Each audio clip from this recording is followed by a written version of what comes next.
sari-saring serbisyo tulad ng haircut, pag-aahit ng kilay, mani at pedicure, at massage. Ilan lamang ito sa libreng serbisyong tampok sa pagdiriwang ng International Women's Day ng Local Government Unit ng Iriga. Nagmistulang Pamper Day para sa mga empleyado ang araw ng mga kababaihan. Isa sa mga maagang pumunta sa City Hall at nag-avail ng libreng haircut ay ang social worker na si Sharon Tud.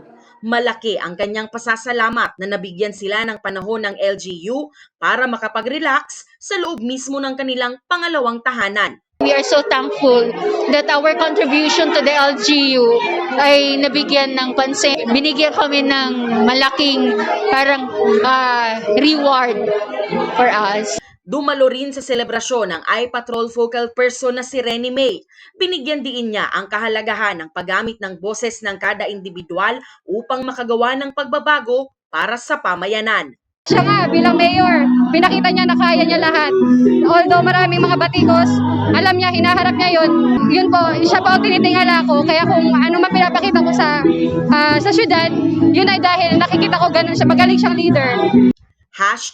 #Women Make Change at WANA laban sa pandemya, kaya ang tema ngayong taon.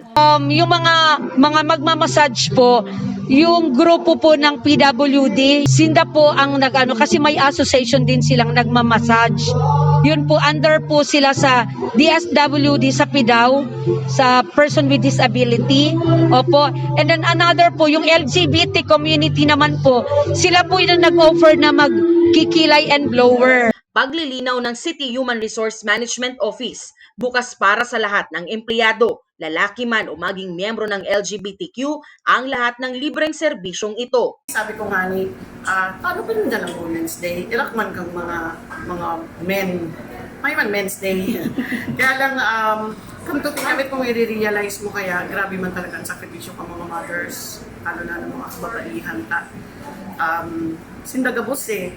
Kumbaga obligasyon nindagabos, kumbaga nag-a-adjust at nagpapadakula ang mga aki, tinatama-tama mo ang income mo para makatawid, diba? Tapos, aside kayan, magbagbados ka, 9 months yan, magmanganak ka, ano yan, delikado ang buhay mo. So it's either pwede ka magadan o buhay ka. Dakulong ng sakripisyo ng mga babae, dakulong ng sakripisyo ng mga mothers. Kaya, Happy Women's Day. Lalo na kung ma-menopause na, ma-period na, may dysmenorrhea, and all that. Grabe talaga. Panauhin sa okasyon si CSC Camarines Sur Director Dolores Salud. Napuno rin ng kantahan ang selebrasyon at syempre, hindi nawala ang food treats para sa lahat ng empleyado.